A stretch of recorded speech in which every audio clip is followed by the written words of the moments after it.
Welcome back to my channel. This will be part 2 of my review of the book and topic of Into Egypt Again with ships. My topic of what I will be touching on this morning will be the topic of how long were the children of Israel in bondage in ancient Egypt. Because as you do your study and research, they like to tell you that the 400 years of bondage and slavery that the Israelites were in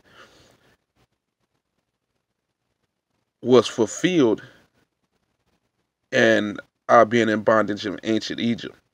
But that had me kind of puzzled, so I went on a study and search and went on some traveling. I had to go on and get some understanding of this. But do my search and do my study,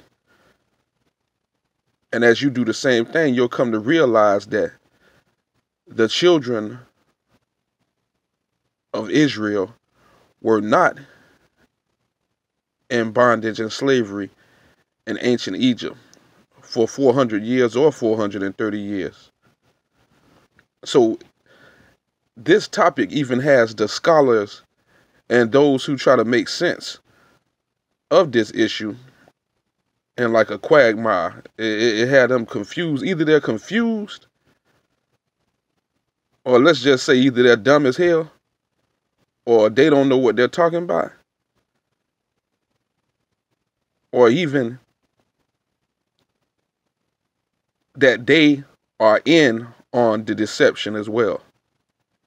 And we're going to touch on a few Bible proofs to show about our people and the prophecies about our people being in bondage and in slavery for 400 years in the Bible.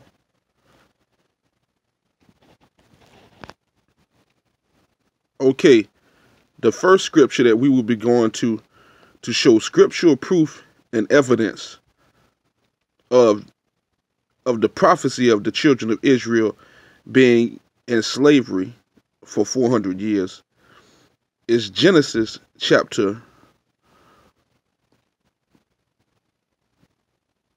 15 verse 13 right here. And here it is, Genesis chapter 15 verse 13. Verse 13 states, and he,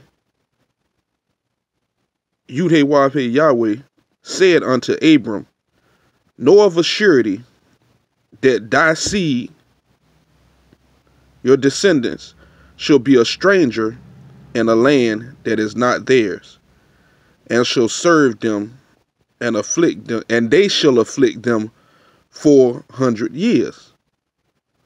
So this is Yahweh speaking unto Abraham, or Abram at that time was his name, speaking of prophecy unto him, telling him that know of a surety that thy seed, thy descendants, shall be a stranger in a land that is not theirs,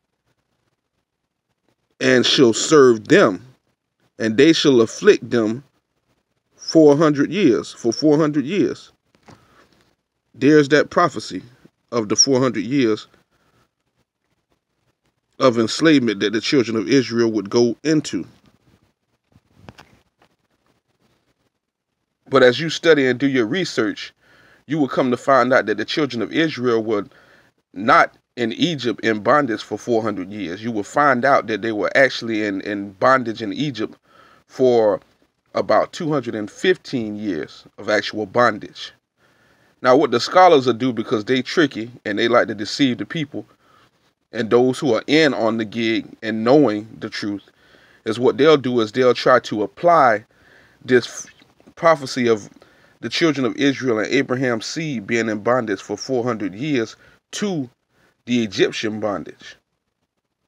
But once you calculate the years, you find out that it is not synonymous, or it is not the same as the bondage they were in Egypt. You'll find out that that scripture does not fit them being in bondage in Egypt. They were only actually in bondage for about 215 years, according to certain biblical study sources and research. So this scripture in Genesis chapter 15, verse 13, of the prophecy of us, the children of Israel, being in bondage and slavery for 400 years, does not fit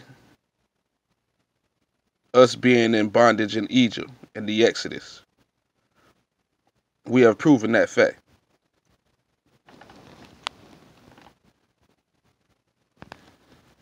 So now we know that this scripture in Genesis chapter 15, verse 13, has to be speaking of another bondage that the children of Israel will be brought into that would last for 400 plus years.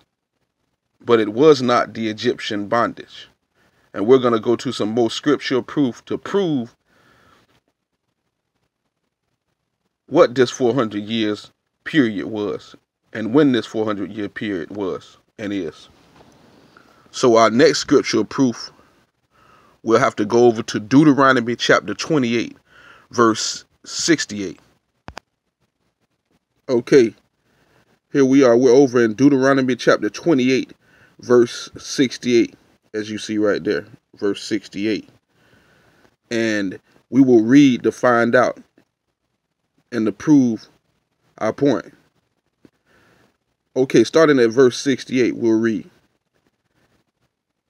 And the Lord, Yahweh, shall bring thee into Egypt again with ships. You see that word there? I don't know if you ever read this scripture before, but do you see that word there? Okay, it says ships, S-H-I-P-S. Now, we all know about the ships. We all know about history, and we all know about the ships.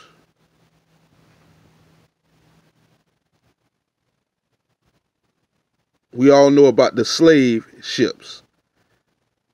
Reading again from the top of 68, verse 68. And the Lord, Yahweh, shall bring thee into Egypt again with ships, by the way whereof I spake unto thee. Thou shalt see it no more again, and there ye shall be sold unto your enemies for bondmen and bondwomen, and no man shall buy you.